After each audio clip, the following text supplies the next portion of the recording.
بسم اللہ الرحمن الرحیم۔ السلام علیکم ورحمۃ اللہ وبرکاتہ۔ جنگ حنین۔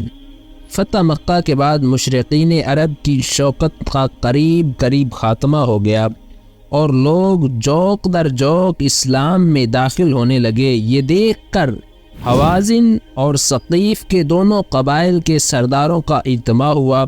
انہوں نے آپس میں یہ مشورہ کیا کہ محمد صلی اللہ علیہ وآلہ وسلم اپنی قوم قریش کو مغلوب کر کے مطمئن ہو گئے ہیں، لہٰذا اب ہماری باری ہے تو کیوں نہ ہم پیش قدمی کر کے حملہ آور ہو کر ان مسلمانوں کا قلع کما کر کے رکھ دیں۔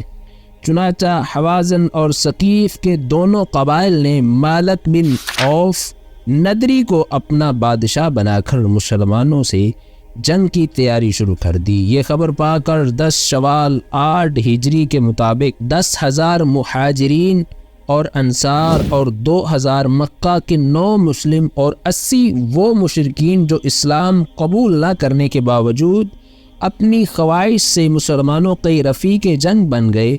کل تقریباً 12,000 آدمیوں کا لشکر ساتھ لے کر نبی کریم صلی اللہ علیہ وسلم مقام حنین پہنچ گئے۔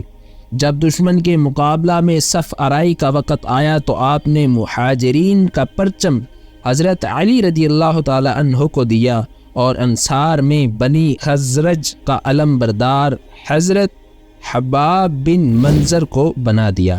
اوس کا جھنڈا سید بن حدیر کو عنایت فرما دیا اور خود نبی کریم صلی اللہ علیہ وسلم بھی نفس نفیس بدن پر ہتھیار سجا کر ڈبل زرہ پہن کر اور سر انور پر آہنی ٹوپی رکھ کر اپنے خچر پر سوار ہوئے اور اسلامی فوج کی کمان سنبھال لی۔ مسلمانوں کے دلوں میں اپنے لشکر کی اکثریت دیکھ کر کچھ گمن پیدا ہو گیا، یہاں تک کہ بعض لوگوں کی زبان سے بغیر انشاءاللہ کہے یہ لفظ نکل گیا کہ آج ہماری قوت کو کوئی شکست نہیں دے سکتا۔ مسلمانوں کا اپنی فوج کی عددی اکثریت اور عسکری طاقت پر بھروسہ کر کے فخر کرنا خداوند قدوس کو نہایت ہی ناپسندیدہ ہوا، لہٰذا مسلمانوں پر خدا کی طرف سے یہ تعزیانہ عبرت لگا۔ جب جنگ شروع ہوئی تو اچانک دشمن کی ان ٹولیوں نے گوریلا جنگ کے لیے پہاڑوں کی مختلف گھاٹیوں میں گارڈ لگائے بیٹھی تھی۔ اس زور شور کے ساتھ تیر اندازی شروع کر دی انہوں نے کہ مسلمان تیروں کی بارش سے بدحواس ہو گئے اور ناگہانی تیر اندازی کی بچھاڑ سے ان کی صفیں درہم برہم ہو گئیں اور تھوڑی ہی دیر میں مسلمانوں کے قدم اکھڑ گئے اور حضور علیہ الصلوۃ والسلام اور چند مہاجرین اور انصار کے سوا لشکر میدان جنگ سے فرار ہو گئے۔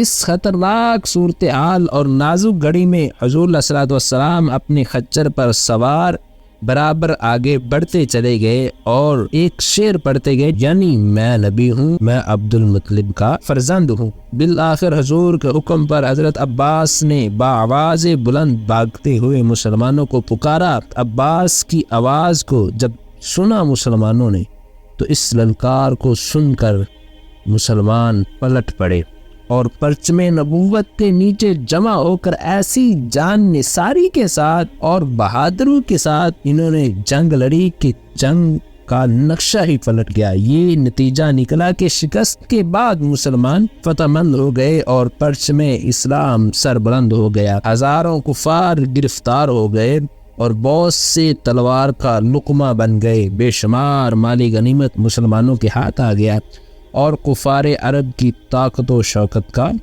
جنازہ نکل گیا۔